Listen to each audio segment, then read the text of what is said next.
stems related to reggae. And so we're going to miss, unfortunately, this perspective, but I was very thankful to Jayne, who introduced her home to step in.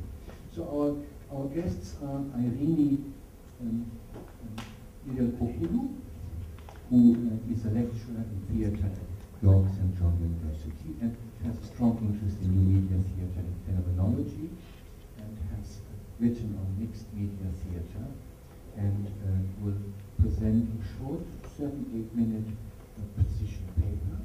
Do you need images? Provocation, yeah. So I see the roundtable role as our guests offering some provocative thoughts or some statements regarding their practice or what they observe in the field. And then we immediately begin a dialogue, which I will attempt to moderate with you. So the majority of this time is dialogue. Yeah? So why don't I introduce you all? Nick Collins, I don't know Nick personally. He's a composer, computer music researcher, hugely productive, well-respected. I've heard so many good things about you, Nick, that I'm grateful you could come.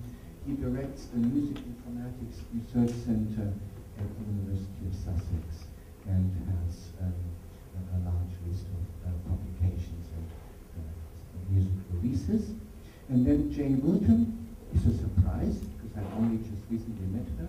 She is here as a Leverhulme Fellow, artist in science research. I think she is over there in the science buildings, those beautiful, brutal structures you see here. And she brought to me some visual work which I found extremely beautiful, and it deals with breath and the gesture of breath. And since, for example, tomorrow we will see Arthur Elsener's work on place, I think we can expand also the notion of gesture to other elements of our existence and our ways of living. So I'll begin with Eirini. Yeah? Hi, thank you. My interest, as Johannes mentioned before, is mainly focused on the audiences and spectators and embodiment, and how they interact with different kinds of mixed media and new media theatre. So actually the stimulus for some of my research was William's subject, which has already been mentioned in previous paper. And what she mentions in her book Carnal Thoughts, this idea of perceptive and at the same time expressive technology.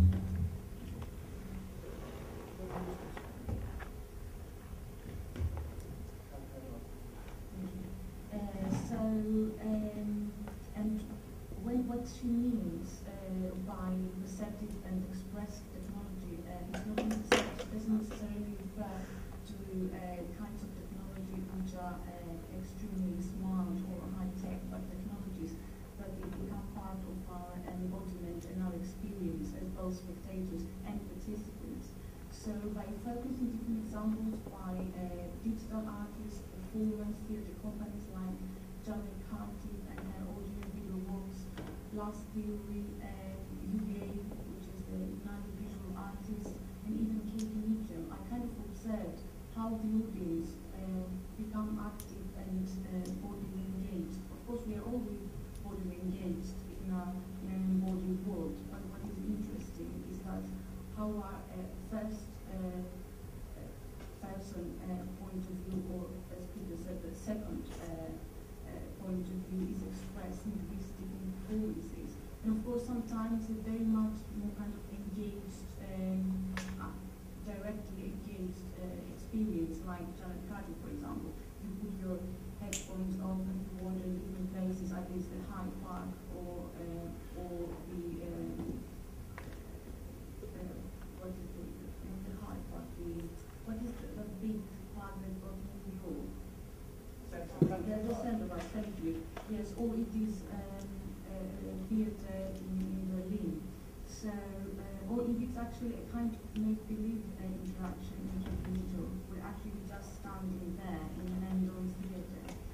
So I'm really interested in this idea of imagining body, actually virtual body, as imagining body of the spectator, which means how we imagine our participation into that, and how we react in different kinds of auditory stimuli.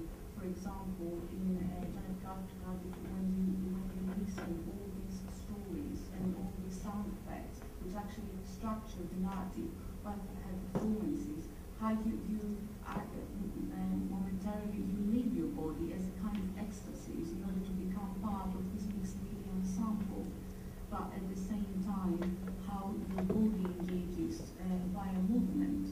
And when I say movement, I mean both physical movement, when you take a stroll in Central Park, but also I mean a kind of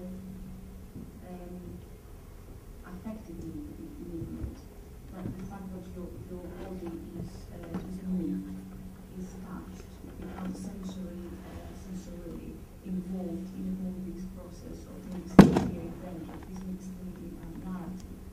And that's where this virtual body as a kind of body of potentiality, what Nedelkopoulou actually identifies as body of potentiality, steps in, how we imagine ourselves being touched and being participating by finding activities, that story that is said by this woman or by these kind of passers-by in Central Park. And in the same manner, in Cape Meter, one of mixed media performances, which is an adaptation of Regina Atwood's modernist novel, I think it's quite interesting how all these quite textured sounds they are realized on stage along with the physical activity of the performers who function as technicians at the same time. And as Jennifer Parker-Stafford says, school technicians, school laborers, school performers, which I think is a very interesting characterization. How we function as a third party, how we function as spiritual bodies, as imaginary bodies, and in a quite conventional realization performance, as a certain angle performance. And so when we tasked by the media which is heavily based on sound, the sound of narrative, our body is moved. And in a kind of kinesthetic response to that, our tactile reaction is triggered. And I think it's very interesting, this idea of haptics as a kind of the odyssey that has been identified by Laura Marx. And this haptics is that this relationship between proximity and distance that is established between the distance of the stage and the auditorium, the distance of this sound, which is a kind of disembodied sound, but at the same time it takes place on the screen, but also in my body, in a kind of retention mode. And I really like this idea of retention as a kind of echo and as a kind of auditory reaction, which is very much based on movement. I see something, kinesthetically I react to it. I hear something, kinesthetically I react to it, which everything is expressed in a kind of mobility in my flesh, in my reality, as a kind of intention, in the same manner that sounds function as an echo.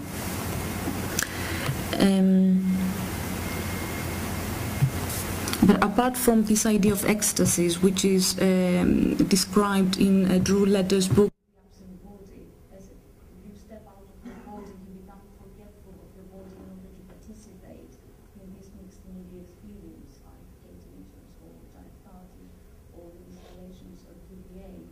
At the same time, with this mixed media material, which is said in all these performances and instances are based in sound technologies, there is a kind of return.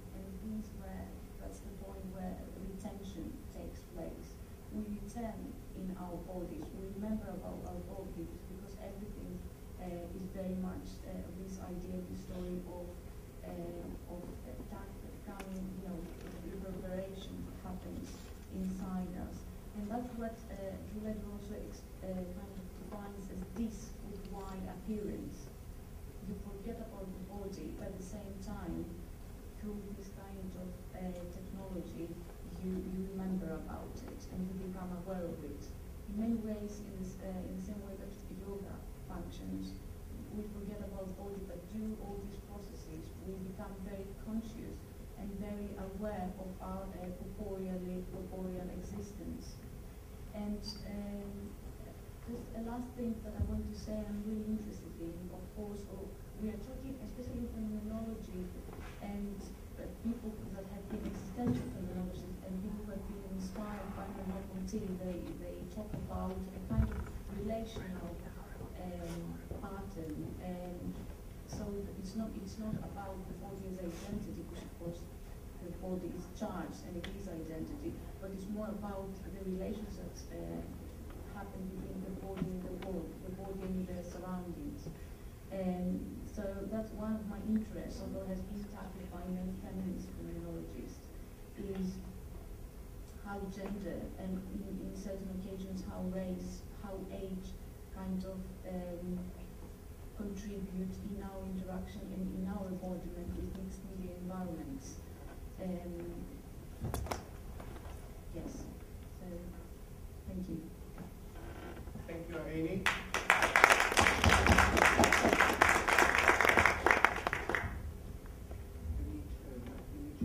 Yes.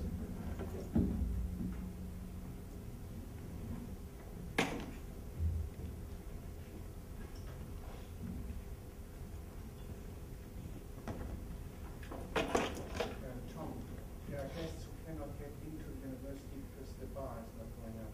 Is there no one in security? Should be someone, right? Would you mind having a quick check? I just got a message, someone cannot get into the parking lot. Thank you.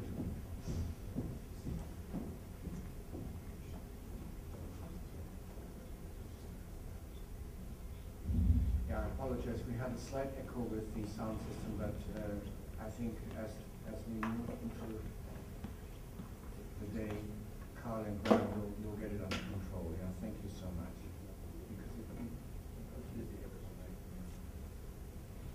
All right. So our second roundtable presenter, Nick Collins. Thank you for the invitation to be here. I look forward to discussing things with everybody.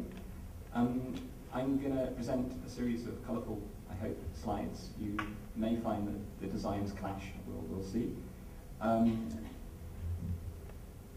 In particular, I'm going to talk about some work in interactive music systems, which moves from relatively direct new interfaces. So in the central image, there's Zishan Patoli, researcher at Sussex, wearing a exoskeleton from the gaming industry, which we've adapted to control sound, control music, but can extend out to musical artificial intelligence. A depiction of which appears on the right image. It might take in various variants of laptop performance that has been happening in the last decade or more, such as the image of an audiovisual performance on the left. So I wanted to talk a little bit about a subject that's dear to my heart, the replacing of humanity with artificial intelligences. Perhaps more kindly, at least trying to get machines to be equal musical partners. They're probably quite disadvantaged musical partners at the moment. Another idealized image of robot-human harmony, again, appears here. It's a great challenge to get computers to a point of equality. It's particularly challenging to give them accurate hearing under live concert conditions in particular. And I like to think that we can, though, set out towards making musical entities, musical agents, which will start to have a longer term existence. At the moment we often build them for one concert and that is the extent of their lifetime. And I dream that we can move towards longer-term musical familiars that might grow up with us from our earliest musical experiences and be our constant companions for our lives. Just to give some examples, a couple of systems I built back in 2006. I made the Ornamenton, which would accompany a Baroque harpsichord and recorded duo. You can see forming on the image. And it would try to add automatic embellishment. And then in 2010, I presented a system called Contrary Motion, which is essentially a sort of oppositional interactive music system. What it does is it uses some machine listening to work out where a human performer is, and then it tries not to go there. So it will attempt to track the beat, will attempt to work out what the rhythmic context is, it will track what pitches are being performed, what the tonal context is, and then it will try to do something different. And I'll attempt to play with a little sound example. Now, I do not claim that this sound example is the greatest example of music making I've ever accomplished, I've ever built, but I think it may be illustrative of some of these principles. What you'll hear is a human playing with a MIDI piano sound, and you'll hear the computer playing with a sort of bright MIDI marimba type sound over the top. And what you should listen for is the way that the computer tries to avoid the human being. Of course, the human being adapts to then try and match the computer, and it sets up an interesting dynamic. We'll see if this works.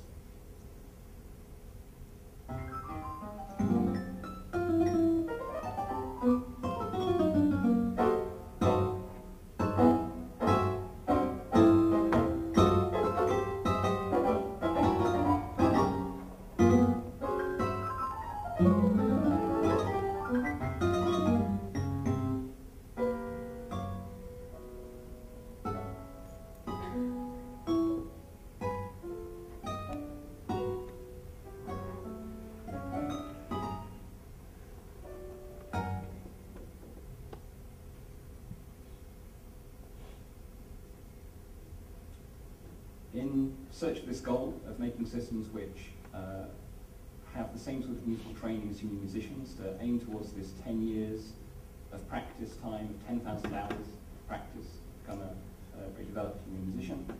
An early prototype was LL, Listening and Learning, which was premiered in summer 2009. Eddie Bravo on drums with computer. And one component of which you can get hold of if you would like to try out. It's been adapted as the LL tilde object to Maxim SP, which is publicly available. I'm just wondering whether I should attempt a live demo or not. Maybe demos are nice. So what I'm going to do is talk into the laptop microphone, inbuilt microphone, and the computer, I hope, we'll be learning something as we go along. So you can see various features being collected. If I make various sounds, it's collecting data all the time at the moment. I'm just going to move in closer to the microphone to make a few sounds.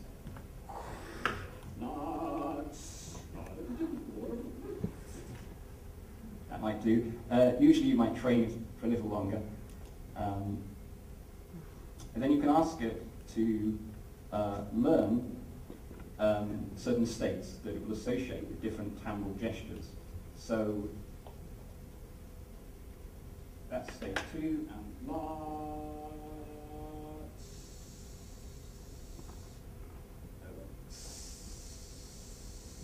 Because everything is state 2 and already trained them. Lots. Maybe I should make it learn a bit longer. We could leave it in the background, training up. I'll come back to it.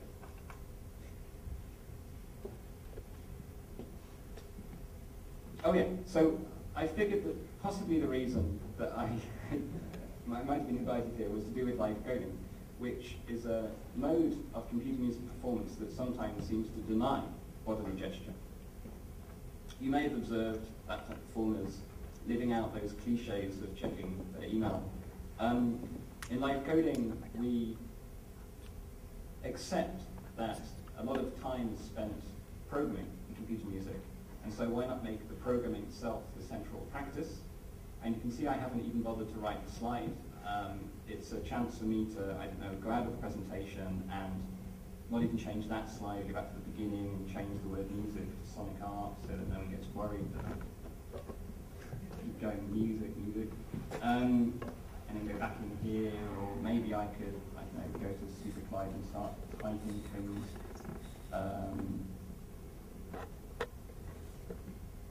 Make them large enough so you can see.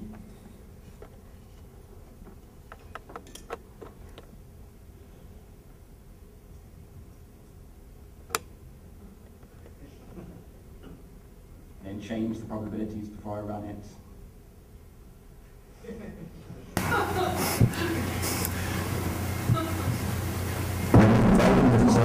So then do whatever it tells me to do. I did a performance in January where we took this a little bit further, but we won't do that now. We'll go back over here, and maybe this thing's trained up a bit more now, and so, I don't know, if I now tell it to cluster, if we're lucky, it might actually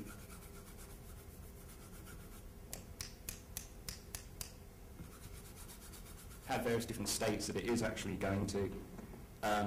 It's had a bit more time to train. Then we could go back over here. We could move on, and I could say that, yes, we have explored the dilemma of the laptopist who is caught between their programming work and external actions. And so in a duo with Matthew E. King, wrong-headed, we've been exploring a lot of algorithmic choreography. Now, a critical thing in live coding is that you can change the algorithm while you're performing. So in the top left image, you can see some work we're doing with trying to write instructions on a chalkboard while also carrying out the instructions. And of course, carrying out the instructions interferes with the act of writing or rewriting the instructions. You can see us in zombie mode in bottom right, where essentially we're like human zombies being controlled by the computer. We've tried to channel the spirit of Alan Turing through live Ouija coding. So things like that.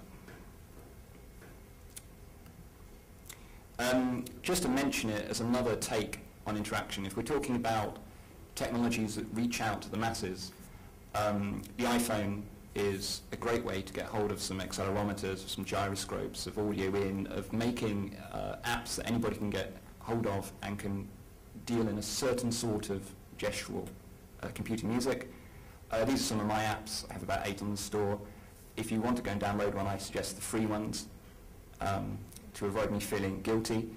I could very quickly run one, I suppose, in the simulator. Oh, it's already running, so we stop it. Oh.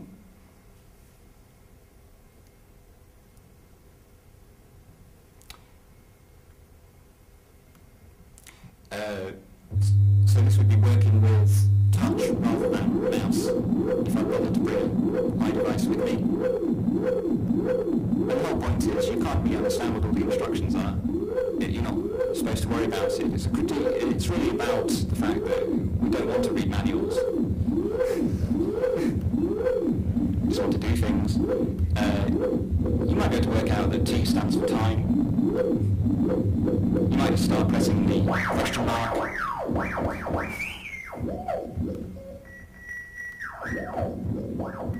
It's very fast, particularly touch, to just be continually moving these around, and their two-dimensional position does control the parameters of the synthesis, and so on and so forth.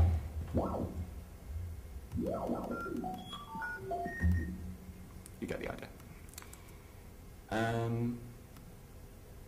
I didn't want to just talk about my project, so at Sussex there are various doctoral student projects in recent years that might be of interest.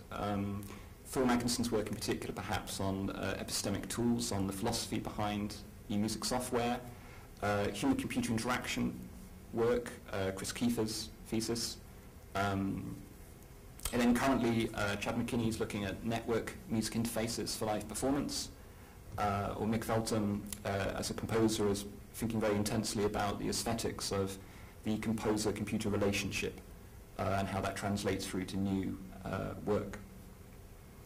And I could mention, if you would like, that you could enter a competition. You have 36 hours. What you have to do is remix a piece, and then you'll be judged by robots. I think that will do. That's enough of a quick intro. Thank you, Nick.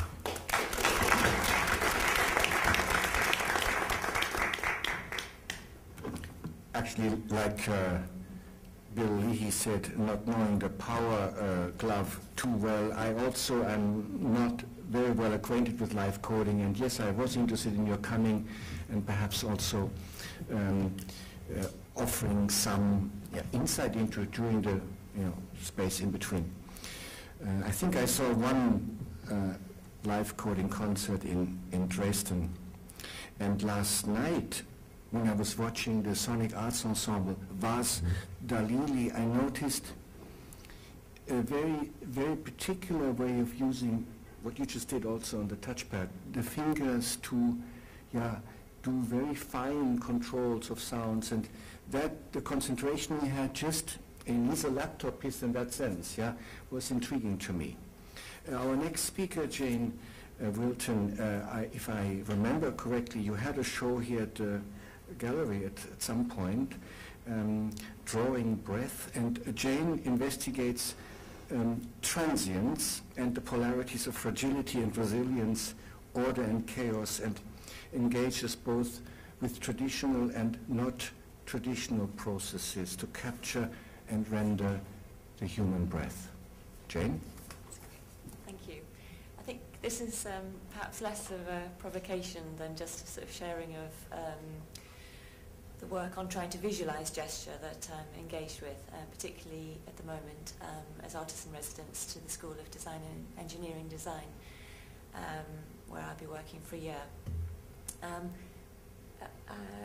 Johannes has some of the images of my work so far. I will keep it very, very brief. I'm just going to relate to the sigh this morning, which I think we all recognize as a polysemic vessel. It's a universal, I think it's pretty much a universal breathing gesture which we sort of all engage in different times. So I have, my whole practice is about recording the breath, and Johannes is right, I had a solo exhibition here to explore that further. In a variety of, I think I'm quite interested in the sort of variety of different intersemiotic translations. So, for example, this is the recording, the etching onto copper plate of, this isn't a sigh, but the previous image was of a sigh, sighed onto copper plate and then acid etched. And I think there's something really interesting about sort of catching it and making permanent something which is so transient, and being able to look at it and reflect it, and also as the substance is copper. Copper says a lot about conductivity anyway, but particularly it also, the patina continues to develop, so you get this constant development of this gesture which took place and then is taking on its own life. And I think it's fair to say that a lot of the gestures that come through the breath, they can connect us and they also divide us from our environment, from each other. So my work is to try and sort of make visible these interactions, these gestures, and actually allow people to see the relationship between sort of what happens on our inner landscape, and then when we expire it, or when we breathe it out, or when we gesticulate with our breath, what happens to our outer environment. And in trying to make visible these interactions, I guess perhaps make us more aware of what we're doing when we communicate non-verbally with our breath. I am also looking at verbal communication, because obviously the breath carries voice, so I'm looking at semantics, and particularly at the moment looking at primal Anna Wiesbeker's research on semantic primes. So I'm particularly looking at those 60 words which are essential to languages around the world, and I'm actually looking at making them into sculptural forms. one final thing is obviously sort of to make, we talked a lot about kinesthetic experience of gesture, and so I think it's really also important to look at objects which are, this is a sigh in glass, so breathing in and out, and this on the screen here, if you could pause it here, that would be fantastic. This image is actually on its side, so if you can imagine the top is the left-hand side, and this is actually the sound of a sigh translated into a JPEG image. And what I think is really interesting, and I have a book of many, many sighs, English sighs. If you look at how the sound data carries across, you see the smaller in-breath and the larger sort of resignation, or the carrying of the sound waves through the expiration of the sigh. And this sound format, this V followed by the ripples, is characteristic of all translations of sound, which I have in my book here if anybody is interested. So I think it's sort of, so that's a very, very brief sort of delve into what was 10 years of research into the breath, but particularly just focusing for the purposes of a short presentation here on the sigh. On another sigh there. Thank you. Jayne, there was one close-up. Yes, that's the detail. Oh yes, the reason I sent this through is that the translation from sound to image, which I've just talked about, this image, the coloured image is a detail, and it's what's really interesting to me is the richness of the colour data. So the data is, the sound is recorded in an audio tape and then translated into a JPEG image, and the digital data behind it converts these really rich colours, and it shows the sort of the richness of our breathing gestures, I think, and even digitally it can be seen in translation. Thank you very much, Jayne.